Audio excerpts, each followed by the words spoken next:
I remember it as my head coach telling me, hey, you're going to go work with Barney and the head grounds crew here at Angel Stadium. But I'm sure it was a little bit more, hey, would you have any interest in doing that? And, for me as a kid, my dream was to be a big leaguer. And in high school, that was very much the same dream. And ultimately, I said, yeah. And my first game was White Sox Angels. I want to say Manny Ramirez was in a White Sox uniform at that time. And I just remember that day, like the first time I was dragging the field. So I was in charge of the lines that day, bullpen mounds, and in between inning drag. And I remember that, like, the lines were fine, the bullpen was fine, learned how to maintain a mound a little bit. And when we got to just dragging the field, I was like, all right, don't look up, just follow the line of the guy in front of me, because I was like in the middle of the pack, so if I screwed up, anyone could clean up my mess. But at the end of the day, almost got you. But at the end of the day, it was really cool dragging the field. I didn't look up. I think it was the sixth inning after the third and sixth or something. It was like when they dragged. Might be different now, but I think that's when we did it. I noticed that that second time out, I looked up and noticed where I was, and it was a pretty cool feeling. It was such a, I mean, this is the dream, right? Like, I wanted to be out here, and I was in the middle of it. You're part of it, and honestly, I don't think everyone understands the hours committed for a big league grounds crew, and it involves looking at radar, although in Southern California, you don't get too much radar. Not so much. But getting the tarp on the field, making sure the bullpen mounds are ready to go, the big league mound is ready to go. I mean, how many times do we see a complaint from a starting pitcher that's not perfect? It has to be perfect. Yeah. It's the big leagues. Yeah, I mean, it's got to be perfect. The foul lines I wasn't concerned about, but I didn't know that there was like little like tie-ins to help them paint the lines, and just like the little details that went into keeping a field and stuff.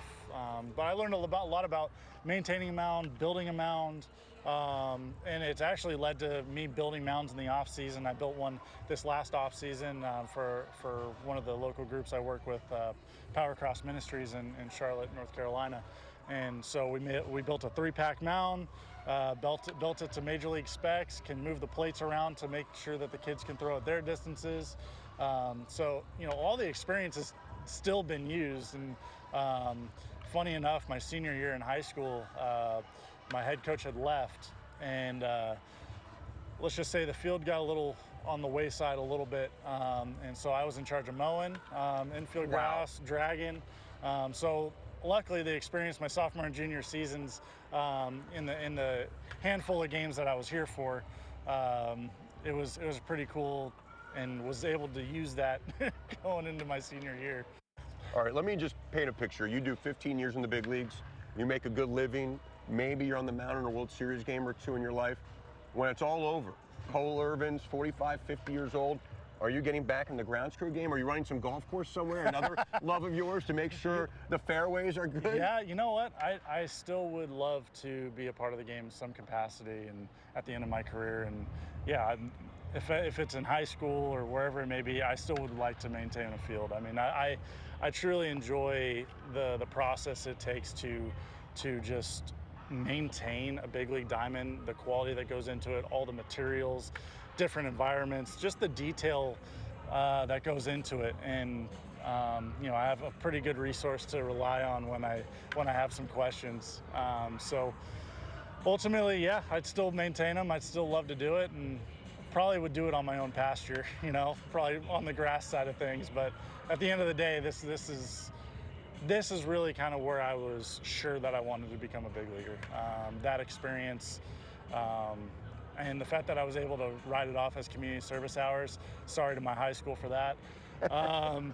So the fact that I was able to do that, I might have been the only kid that had that experience. So, and it just solidified where I wanted to be at the end of the day.